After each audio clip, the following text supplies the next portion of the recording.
जय श्री राधे। हर हर महादेव। क्या आप जानते हैं सिर्फ सच्चे मन से किया गया सोमवार का व्रत बदल सकता है आपकी किस्मत। भोलेनाथ अपने भक्तों की छोटी सी भक्ति से भी प्रसन्न होकर देते हैं सुख, शांति और मन चाहा वरदान। तो जुड़ जाइए इस पावन सोमवार व्रत कथा में और पूरी श्रद्धा से बोलिए ओम नमः शिवाय, क्योंकि जहाँ शिव का नाम होता है वहाँ हर दुख का अंत होता है। 16 सोमवार व्रत कथा। एक समय श्री महादेव जी माता पार्वती सहित मृत्युलोक में भ्रमण करते हुए अमरावती नगर में आए। वहाँ के एक राजा ने बहुत विशाल और सुंदर शिव जी का मंदिर बनवाया था। सो शिवजी महाराज पार्वती जी सहित उसी मंदिर में रहने लगे। एक दिन पार्वती जी ने भगवान शंकर से कहा कि हे नाथ, आज मेरा मन चौसर खेलने का हो रहा है। पार्वती जी के आग्रह पर भगवान शंकर चौसर खेलने को तैयार हो गए। खेल के आरंभ हो गया और उसी समय मंदिर का पुजारी पूजा करने को आया। तब माता पार्वती ने पूछा कि हे पुजारी जी, बताइए हम दोनों में से किसकी जीत होगी। पुजारी जी बोले कि जीत शंकर भगवान की होगी, परंतु हुआ उसका उल्टा, अर्थात जीत पार्वती जी की हुई। तब पार्वती जी ने मिथ्या भाषण के अपराध में पुजारी को कोढ़ी होने का श्राप दिया। पुजारी जी तत्काल कोढ़ी हो गया। कुछ समय बाद वहां पर कुछ अप्सराएं पूजा करने को आई और पुजारी के कुष्ठ देख उससे कोढ़ी होने के कारण पूछा। पुजारी ने सारी बातें बता दी। पुजारी की करुणा कहानी सुनकर अप्सराएं बोली कि हे पुजारी जी, तुम 16 सोमवार का व्रत करो और देवों के देव श्री महादेव जी का विधि पूर्वक पूजन करने से वे निश्चय ही तुम्हारा कष्ट दूर कर देंगे। यहाँ सुनकर पुजारी जी ने उत्सुकतावश व्रत की विधि पूछी। तब एक अप्सरा ने कहा कि हे पुजारी, जब सोमवार को व्रत करें, संध्योपासना के उपरांत आधा शेर गेहूं के आटे के 3 अंगा बनाए और घी, गुड़, दीप, नैवेद्य, बेलपत्र आदि पूजन सामग्री लेकर प्रदोष काल में शिव जी का विधि पूर्वक पूजन करें। फिर 1 अंगा शिव जी को अर्पण करें।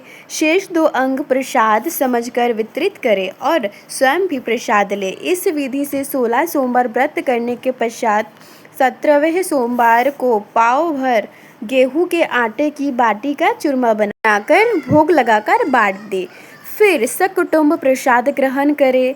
ऐसा करने से भगवान शंकर प्रसन्न होकर तुम्हारा सभी मनोरथ पूर्ण करेंगे। यह सब विधि विधान बताकर अप्सराएं स्वर्ग को चली गई। पुजारी यथाविधि 16 सोमवार का व्रत कर रोग मुक्त हो गया, नियमित पूजा करने लगा। कुछ समय बाद श्री शंकर जी और माता पार्वती फिर आए। पुजारी जी को देखकर पार्वती जी ने रोग मुक्त होने का कारण पूछा। तब पुजारी जी ने सब कुछ बता दिया, जिसको सुनकर पार्वती जी ने पूछा कि क्या कारण है जो मेरा मन आपके चरणों में लगा। पार्वती जी ने वही व्रत बताया। तब कार्तिकेय जी ने भी व्रत किया। फलस्वरूप उनको उनका बिछड़ा हुआ मित्र मिला। उनसे भी कारण पूछा तो कार्तिकेय जी ने भी बताने पर अपने विवाह की इच्छा से उनसे यथाविधि व्रत किया। फलतः वह विदेश गया। वहाँ के राजा की कन्या का स्वयंवर था। राजा का प्रण था कि हथिनी जिसको जयमाला पहना देगी उसके साथ ही अपनी कन्या का विवाह कराऊंगा। अतः वह ब्रह्मा ने भी स्वयंवर देखने की इच्छा से एक और जा बैठा। हथिनी ने चारों ओर घूमकर अंत में उसी को जयमाला पहनाई। तब ब्रह्मांड ने 16 सोमवार का व्रत यथाविधि बताया। अपने पति से सुनकर राजकन्या ने भी सब पुत्र प्राप्ति के लिए यह व्रत किया और सर्वगुण संपन्न पुत्र प्राप्ति की कामना से वह भी व्रत करने लगा। और उसी समय राजा के दूतों ने आकर राजकन्या के लिए उसका वरण किया और आनंद से विवाह संपन्न हुआ। राजा का स्वर्गवास हो जाने पर ब्रह्मा को राजगद्दी प्राप्त हुई। फिर भी वह इस व्रत को करता रहा। एक दिन उसने अपने पत्नी से पूजन सामग्री लेकर मंदिर चलने को कहा, परंतु उसने दासियों द्वारा सामग्री मंदिर में भिजवा दी। जब राजा ने पूजा समाप्त किया तो उसी समय आकाशवाणी हुई कि तू उस पत्नी को घर से निकाल दे, नहीं तो तेरा सर्वनाश हो जाएगा। प्रभु आज्ञा मानकर उसने रानी को निकाल दिया। तब रानी अपने भाग्य को कोसती हुई एक नगर में बुढ़िया के पास गई। बुढ़िया ने दिन दशा दे के उसके सिर पर सूत की पोटली रख बाजार बेचने को भेजा। दुर्भाग्यवश मार्ग में बहुत जोर की आंधी आने से पोटली उड़ गई। और बुढ़िया ने फटकार कर उसे भगा दिया। वहां से चलकर तेली के यहाँ पहुंची तो सब पट अटक गए। अब वह बेचारी प्यास से बेचैन होकर पीने के लिए नदी पर पहुंची तो नदी सूख गई। फिर वह सरोवर पर पहुंची तो हाथ स्पर्श करते ही जल में कीड़े पड़ गए। उसी जल को पी आराम करने के लिए जिस वृक्ष के नीचे जाती वह सूख जाती।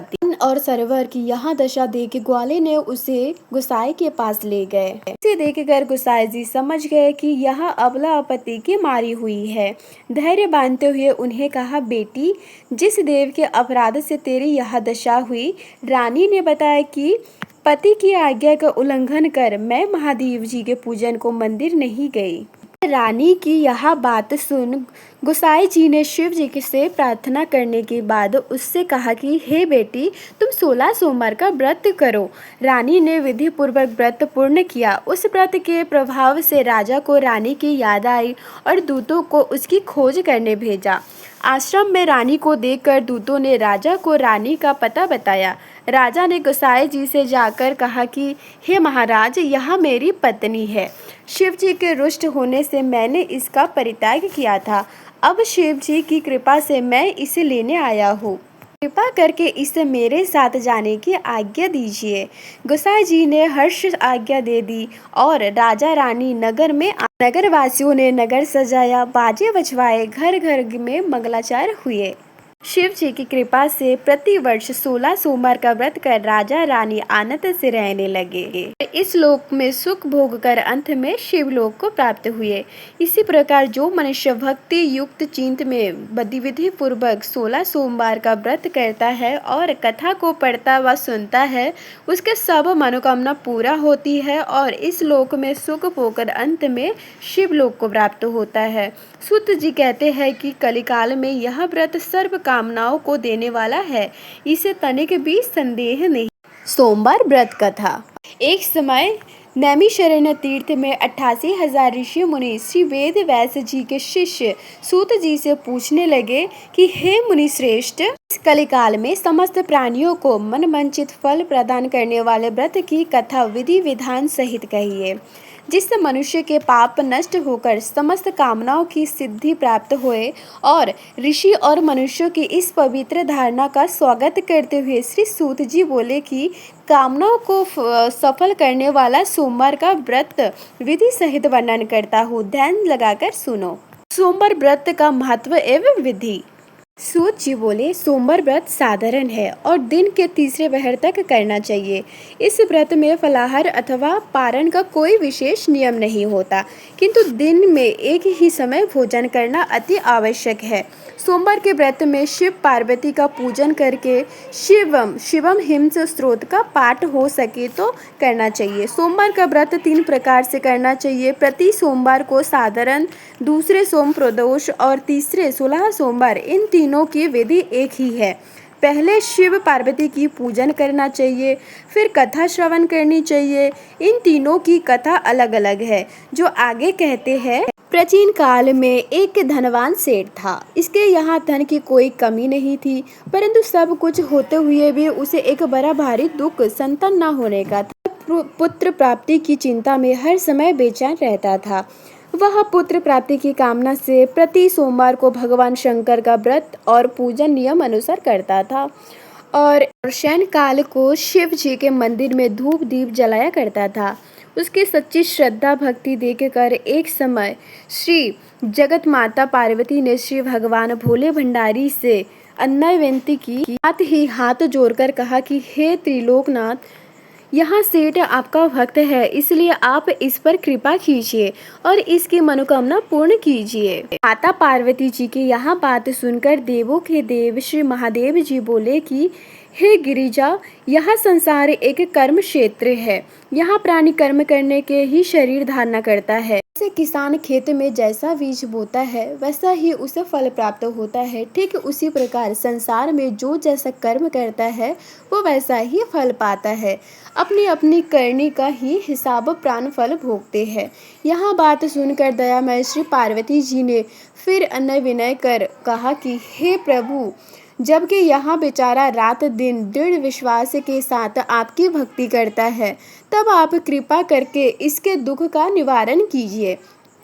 आप तो दया के धाम है, अतएव इस पर दया अवश्य करनी चाहिए। श्री गिरजा भवानी के इस प्रकार आग्रह करने पर शिवजी महाराज बोले कि हे पार्वती, वैसे तो इसके किसी प्रकार की कमी नहीं है, लेकिन एक पुत्र का अभाव है। सो ये पुत्र चिंता में ही रात दिन दुख रहता है। इसके भाग्य में कोई पुत्र नहीं है, फिर भी मैं इसकी श्रद्धा देखकर और तुम्हारे आग्रह से इसको पुत्र प्राप्ति का वरदान देता हूँ, परंतु वह पुत्र केवल 12 वर्ष ही जीवित रहेगा।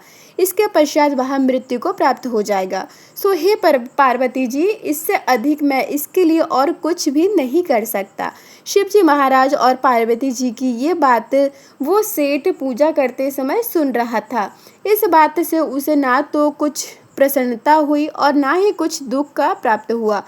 वह उसी प्रकार प्रत्येक सोमवार को श्री शिवजी महाराज का व्रत व पूजन करता था। इसी प्रकार व्रत करते करते बहुत दिन व्यतीत हो गए। तब शिवजी की कृपा से उस सेठ की स्त्री गर्भवती हुई और 10वें महीने में उसने अत्यंत सुंदर बालक को जन्म दिया। सेठ के घर में बहुत खुशी मनाई गई, परंतु सेठ को उसकी केवल 12 वर्ष की आयु का जानकर कोई प्रसन्नता नहीं हुई और न ही उसे यह वेद किसी को प्रकट किया। इस प्रकार प्यार दुल्हार में वह सुंदर बालक 11 वर्ष का हो गया। तब उस बालक की माता ने अपने पतिदेव से कहा कि हे प्राणनाथ, अब हमारा लाल सियाना हो गया है, अतः किसी सुंदर गुणवान कन्या से देखकर इसका विवाह रचा दीजिए। इस पर सेठ ने कहा कि अभी इसका विवाह नहीं करूंगा, क्योंकि मैं इसे काशी पढ़ने को भेजना चाहता हूँ। इतना कहकर सेठ ने उस बालक के मामा को बुला लिया और उसे बहुत साधन देकर कहा कि तुम इसे पढ़ने के लिए काशी जी ले जाओ। मार्ग में जहाँ भी ठहरो वहाँ यज्ञ दान दिल खोलकर करते जाना। तब भूखे को भोजन वस्त्र को दान दिल खोलकर करते जाना तथा भूखे को भोजन वस्त्र देते हुए चले जाना। इस प्रकार समझा बुझाकर सेठ ने दोनों को भेज दिया। वे दोनों मामा भांजे यज्ञ रचते, भूखों को वस्त्र और भोजन तथा ब्राह्मणों को दान देते हुए चले जा रहे थे।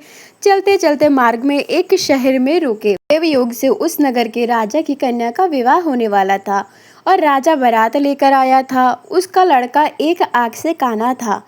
राजा को इस बात की बड़ी चिंता थी कि काने वर को देखकर कन्या के माता पिता विवाह से इनकार न कर दे।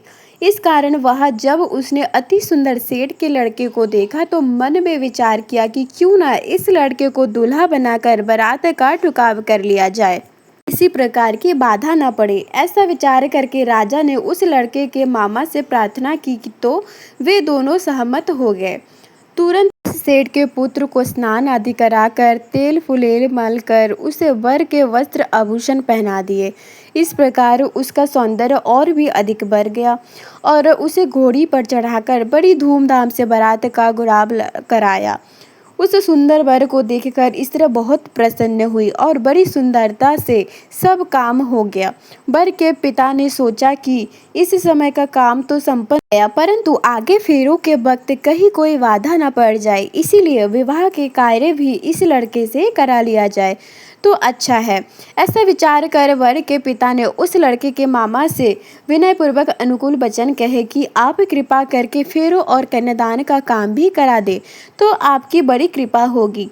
हम आपसे बदले में जितना भी कहेंगे उतना धन दे देंगे। उन दोनों मामा भांजे ने वर के पिता की यह बात स्वीकार कर ली और विवाह का समस्त कार्य बड़ी अच्छी तरह से संपन्न हो गया। परंतु जब लड़का महल में गया करने के बाद राजकुमारी सो गई, जो उसने राजकुमारी की चुंदरी के पल्ले पर लिख दिया कि तेरा विवाह मेरे साथ हुआ है, परंतु जो राजकुमार तुझे ब्याहने आया है वह एक आंख से काना है, इसलिए इसके बदले मुझे दूल्हा बनाकर सब कार्य कराया गया है। अब तुझे उसी के साथ भेजा जाएगा और मैं काशी जी पढ़ने को जा रहा हूँ। यह बात लिखकर सेठ का पुत्र तो चला गया और अब राजकुमारी सोते से उठी तो अपनी चुंदरी के पल्ले पर यह बात लिखी देखी तो उसने काने राजकुमार के साथ जाने से इनकार कर दिया और साफ कह दिया कि यह मेरा पति नहीं है, मेरा विवाह जिसके साथ हुआ है वह तो काशी जी पढ़ने गया है। यह रहस्य जानकर राजकुमारी के माता पिता ने राजकुमारी को विदा नहीं किया और बारात को खाली ही लौटना पड़ा। बारात के लौट जाने के पश्चात राजकुमारी ने ब्रह्मचार्य व्रत के साथ साथ सोमवार का व्रत करना शुरू कर दिया। उधर सेठ के लड़का अपने मामा के साथ काशी जी में पहुंचकर विद्या अध्ययन के साथ साथ नित्य प्रति यज्ञ करता रहा और याचकों तथा ब्राह्मणों को साथ दान देता। इस प्रकार इस लड़के की आयु 12 वर्ष की हो गई। तब एक दिन उन्होंने यज्ञ रचा रखा था कि उस लड़के ने अपने मामा से कहा, आज मेरी तबीयत बहुत खराब है। यहाँ सुन उसके मामा ने भीतर लेटकर आराम करने को कहा। मामा की आज्ञा पाकर सेठ का लड़का अंदर जाकर सो गया और सोते ही उसके प्राण उड़ गए। थोड़ी देर के बाद जब उसके मामा ने देखा तो उसे मरा हुआ पाया। यह देख उससे बहुत दुख हुआ।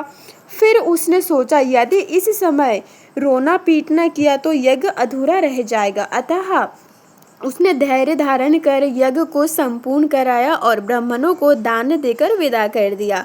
यज्ञ में सब देवताओं सहित ब्रह्मा, शिव, पार्वती जी आए हुए थे। माता पार्वती ने तमाम हाल जानकर और सुंदर युक्त सेठ के पुत्र को मरा हुआ देखकर शिव जी से कहा, हे पार्वती, इसकी आयु इतनी ही थी सो ये भोग चुका। अब पार्वती जी बोली कि हे प्रभु, यज्ञ में समस्त देवताओं सहित आपने जो यज्ञ को ग्रहण किए हैं वे सब ही निषेध हो गए, क्योंकि यह यज्ञ के समय से ही मरा पड़ा है, इसलिए आपको इसे जीवन देना चाहिए। दूसरे एक अबला के साथ इसका विवाह हुआ है, वह आज भी आपका व्रत पूजन प्रत्येक सोमवार को करती है। उसकी आत्मा की पुकार को भी आप स्वयं जानते हैं, क्योंकि आप समदर्शी हैं। तीसरे इस लड़के के पिता प्रत्येक सोमवार को आपका व्रत और पूजन कर रहा है। क्या वह आपका परम भक्त इसका मरना सुनकर दुख नहीं पाएगा? सो हे प्रभु, आप कृपा करके इसे जीवन दान दीजिए। इस प्रकार पार्वती जी के बार बार आग्रह करने पर शिव जी ने उसको जीवन दान दे दिया। तब शिव जी की कृपा से वह सेठ का लड़का पुनः जीवित हो गया और शिव पार्वती कैलाश को चले गए। अब वह लड़का और उसका मामा प्रसन्नचित्त होकर उसी प्रकार यज्ञ करते करते हुए अपने घर को वापिस लौटे और उसी नगर में आए जहाँ उसका विवाह हुआ था। वहाँ पर जब उन्होंने उस नगर में यज्ञ आरंभ कराया तो खबर पाते ही राजा रानी उस सेठ के लड़के को पहचान कर उसे अपने राजमहल ले गए और वह उनकी बहुत खातिरदारी की। इसके बाद बहुत सारा धन दे दास दासियों सहित अपनी लड़की और जमाता को विदा किया। अब वे सब उसी प्रकार यज्ञ रचते हुए अपने नगर में आ गए। तब उसके मामा ने कहा कि मैं पहले तुम्हारे घर जाकर खबर दूं।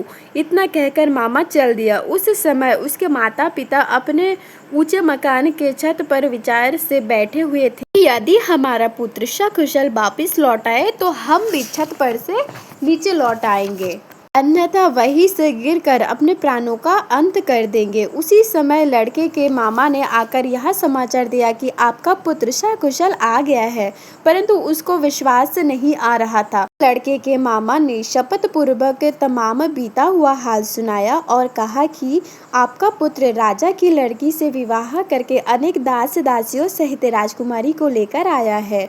तब तो सेठ ने बहुत खुशी के साथ उनका स्वागत किया और आनंद व प्रसन्नता से रहने लगे। इसी प्रकार जो कोई सोमवार के व्रत को धारण करेगा अथवा इस पुण्य प्रदान करने वाली कथा को पढ़ेगा या सुनेगा, उसके सब दुख दरिद्र नष्ट हो जाएंगे और उसकी सब कामनाएं पूर्ण हो जाएगी।